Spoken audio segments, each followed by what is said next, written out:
Six Flags America in Bowie, Maryland closed to the public permanently on Sunday, November 2nd, 2025.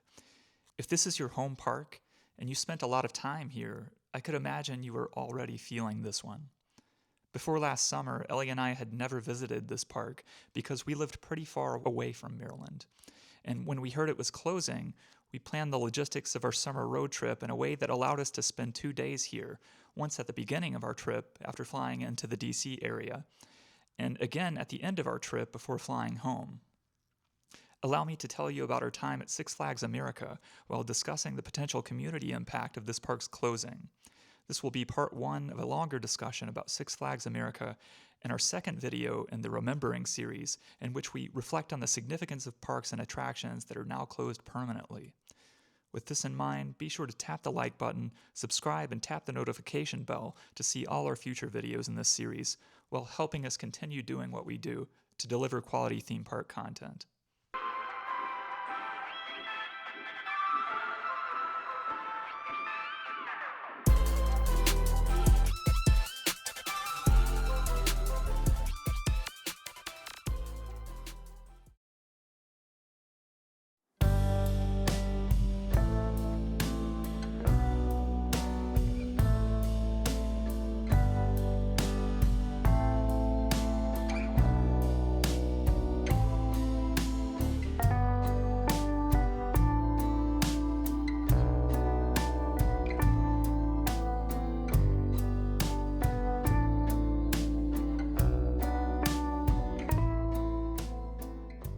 After walking through the turnstiles and scanning our passes, we made our way over to the Gotham City area, and from the looks of this path, the park looked like it was in relatively good shape.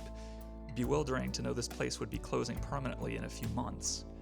I was aware of the ride's Superman Ride of Steel and Joker's Jinx based on videos I had seen previously. However, I had completely forgotten that this park was also home to Wild One, the country's oldest operating roller coaster, now sadly closed. But we decided to ride all 3 of these coasters on our first day, as well as Firebird, just outside this area, another historical ride given its status as the first ever B&M roller coaster. So lots of history at this park, lots of underappreciated history, and on our very hot summer day here, we were determined to take in the vibes and enjoy a few rides. We went to Joker's Jinx first, the park's premier ride's LIM launch coaster, their catapult model for all the nerds out there. And the ride ops were having so much fun keeping us all engaged. They were singing happy birthday to people in line and doing those fake countdowns before the launch. The LIMs give you just enough speed as you blast through a tunnel to reach the top of the spaghetti bowl. It has one of those designs. You first go through a cobra roll with some great positive Gs. I read that the forces amount to 4.5 Gs, which is impressive for an 80-foot tall coaster. Then there's a sidewinder, then a bank turn to the right, a small hill, and a bank turn to the left before a section of straight track. So after the sidewinder, you feel like you were going significantly slower, but after that section of straight track, that's when things get real. You begin picking up speed in the rest of the spaghetti bowl, with a couple of left-hand bank turns followed by a turn to the right and to the left again just before a fantastic corkscrew, the ride's finale. After your train descends and picks up all that speed, you can feel the momentum affording all those forces to end your ride the right way, with an inversion that feels like you're getting clotheslined. We loved this ride. The spaghetti bowl design is wacky and as unpredictable as you'd expect the Joker himself to be. I loved that there was no mid-course brake run on these tracks, and your train just passed through what would be one, adding to the speed you gain before the finale. While this ride is technically a clone, the other versions of this coaster have that mid-course brake run on their sections of straight track, and for that, I'm bummed that we won't get another ride on this one. If you've ever ridden Joker's Jinx, let us know in the comments. Was this your go-to ride at the park? How do you feel knowing that this coaster may never operate at another park again?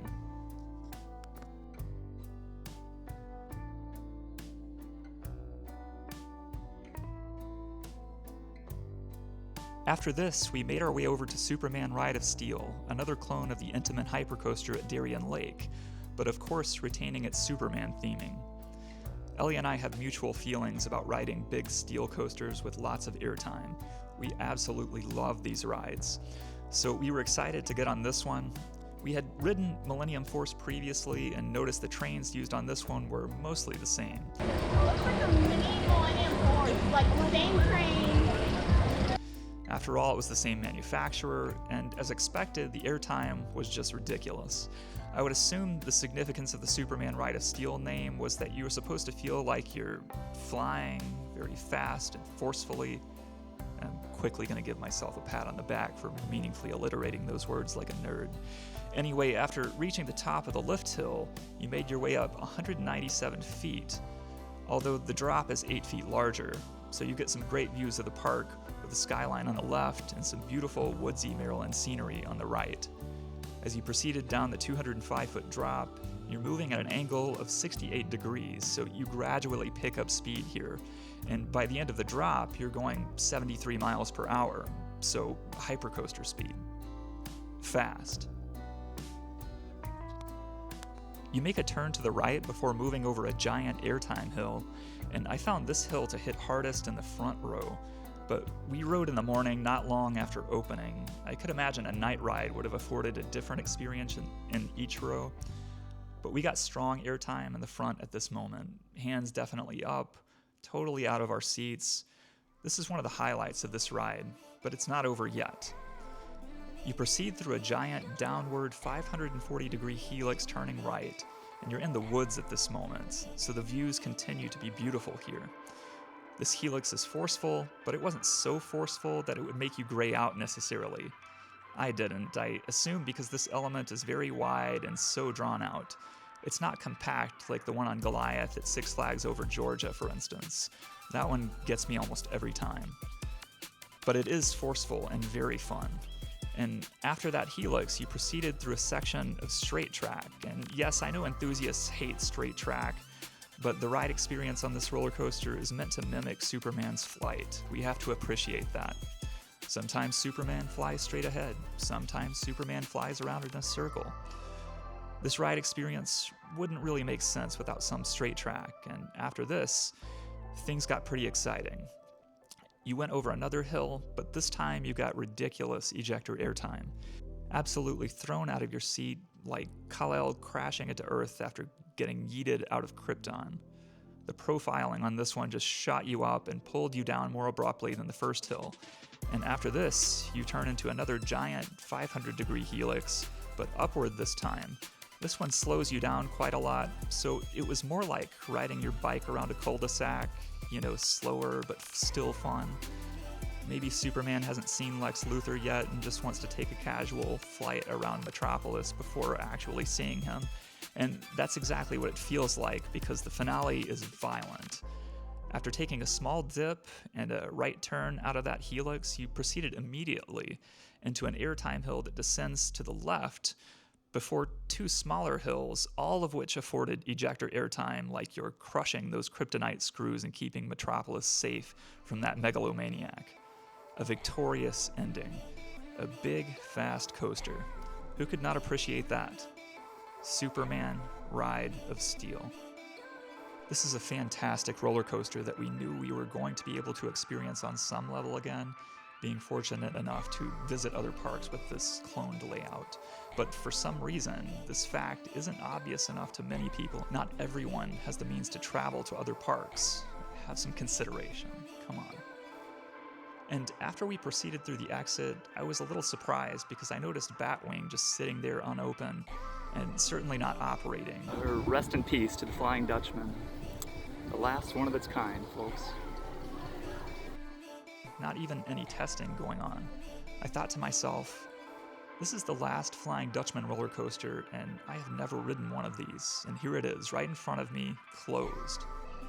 What a time for me to get back into riding roller coasters again, as the change shuts everything down like squares.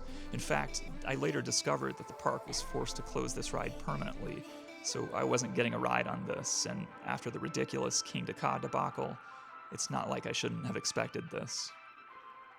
We made our way over to Firebird next, the park's B&M looper, and as mentioned previously, this is legit the first B&M roller coaster ever. This track was previously located at Six Flags Great America and operated under the name Iron Wolf as a standing coaster from 1990 to 2011.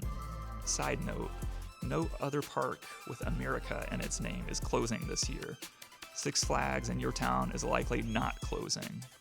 Social media is dumb. But when Iron Wolf's tracks moved to Six Flags America, it continued operating as a standing coaster under the name Apocalypse until 2019. And that's when it was given floorless trains and was renamed to Firebird, alluding to the phoenix and its fire form, arising from the ashes of its previous incarnation.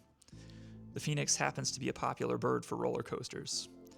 But in this case, it's entirely ironic, as this ride is definitely not being reborn in any way, shape, or form.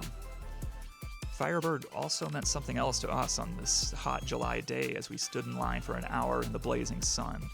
It ran one train the whole day, so it took a while to get through this line, and we were not rising from our ashes, but practically melting into the switchbacks. Someone in line in the station dropped a bottle of water, which splashed all over everyone in the downstairs queue, and no one really seemed to mind all that much. It was that hot. After we finally took our seats and made our way up the lift hill, when we reached the top, we got good views again. We could see Wild One and Superman to our right, as well as Roar, the park's GCI wooden coaster, to our left. The train made a brief turn to the left and proceeded down what is probably a 60-something degree drop that continues turning to the left. I couldn't find any numbers for the angle, but the drop is 90 feet, and you reached 55 miles per hour at the bottom before going upside down in a vertical loop. So far, this ride is very fun. That loop was forceful, and who doesn't love going upside down if you're going on this ride of all rides? After coming out of the loop, you made a brief turn to the right and a longer turn left before a second smaller drop at a similar angle, which gives you enough momentum to move through a corkscrew.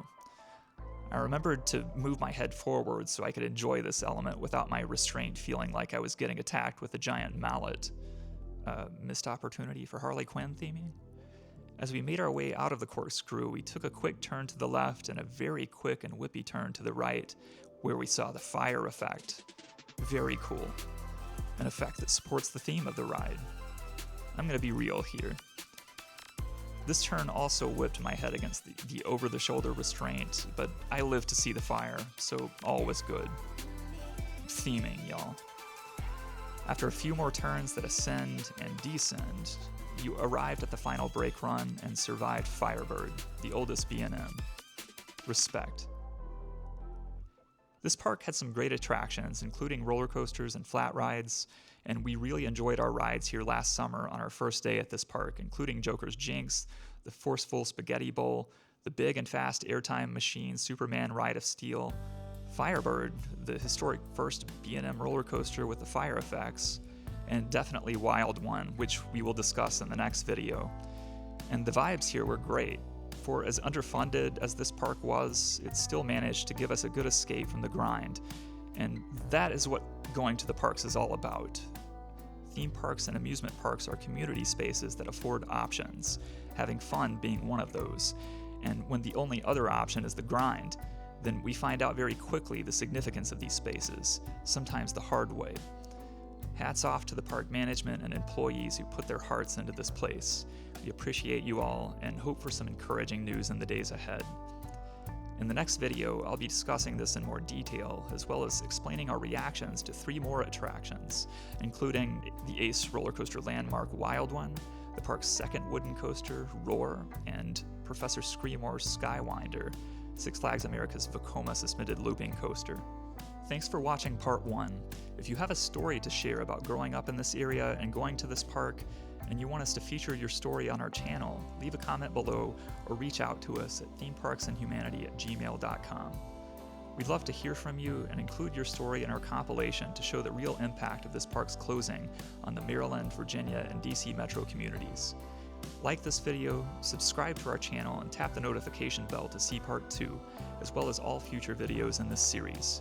And as always, be good, take care of yourself, and have fun at the parks.